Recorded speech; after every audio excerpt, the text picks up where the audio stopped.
With the release of episode 4, the level cap is raising to 80, and with that comes another 5 skill points. On top of that, every class will get access to a new skill at level 80, which gives a straight 1% damage per point, and maxes at 5 skill points for 5% damage. Now in general, this new skill is pretty good, and I should start off by saying that when in doubt, if you max it, you aren't really hurting yourself at all.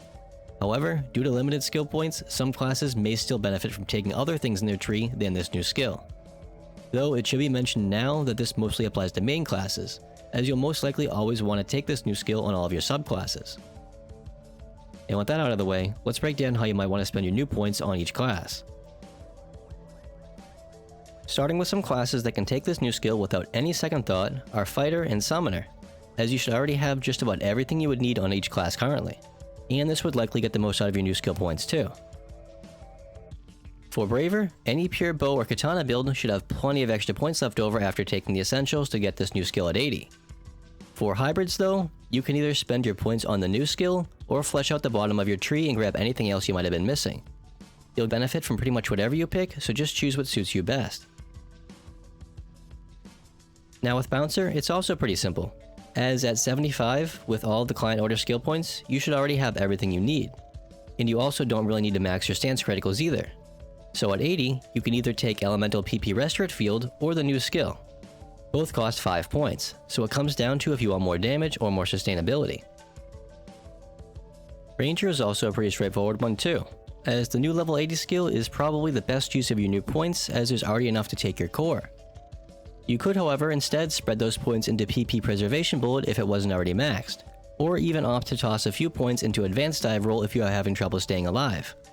But anything else just won't give as much in return as that 5% multiplicative boost the new skill offers. Now for Gunner, you have a few options. Assuming you have the core of Gunner as shown, you can really dump whatever's left wherever you think might suit you best. If you want more unconditional damage, take the new skill. If you want more PP regen, max out Attack PP Restorate.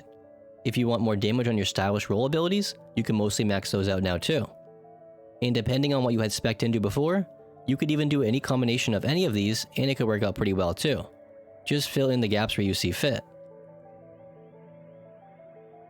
Moving on to Hunter, when it comes to spending your new points, it really does not matter which stance you are using. Though if you are using guard stance, you may have an extra point or two to play around with. Anyways, if you are currently spec'd into Automate over Iron Will, you could look into speccing some more into Iron Will, or just take the new skill. However, if you are full into Iron Will, it's probably best to just take the new skill over putting only 5 points into Automate, as Automate doesn't see much return on investment until it's about maxed. Next up is the Force, and this is really going to be up to you depending on which elemental masteries you are going for. Assuming you are spec'd into all 3 elements and your tree looks something like this, the best damage per point would come from the new level 80 skill. Now for those who are curious about Photon Flare, it takes 20 skill points between Photon Flare and Photon Flare Advanced to end up only giving about a 15% damage buff with current gear, and it's not even up all the time. Whereas the Elemental Masteries will give a 30% boost when only spec'd 8 points into each, and this goes up to a 40% damage bonus when completely maxing Elemental Masteries for only 15 points each. Now obviously if you don't take all the Elemental Masteries, then feel free to spec into Photon Flare or whatever else you would like, but just keep in mind it's not nearly as strong as you may think. However, when the level 85 cap rolls around, you will absolutely want at least 2 points into Photon Flare to get Photon Flare Afterburst, as that is tied to Force's level 85 buff skill. Last but not least, we have the Techter. And if you're a one-smacking Techter Hunter build, your core should look something like this. And now that crafting is a thing, you will definitely now want all of Dark Mastery to make use of Crafted Ramagid Type 0, which is a dark tech that will surround you and constantly deal damage. After that though, feel free to take the new level 80 skill and whatever else you may want from here on.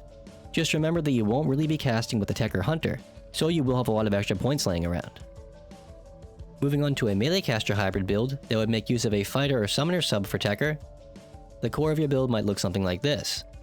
And from here, you can really benefit from a bunch of different things, whether it be taking PP Restorate or PP Conversion to help with PP management, speccing more into a specific elemental mastery, taking the level 80 skill, or any combination really. It's honestly kind of tricky suggesting anything specific for Force or Techter, as a lot of it comes down to preference and playstyle, so just build a solid foundation and just go from there. And that's about it for how you might want to consider building each class going forward. One thing I ask everyone to keep in mind is that within a half a year, we'll have 15 more skill points on top of the 5 more we're getting with episode 4. So for now, we may still have to wait some of our options in our skill trees, but soon enough we'll be able to take almost everything you would ever want or need. That being said, if you feel your points could be spent better elsewhere for your build or playstyle than what I suggest, then I encourage you to build your trees as you see fit. And with that, take care.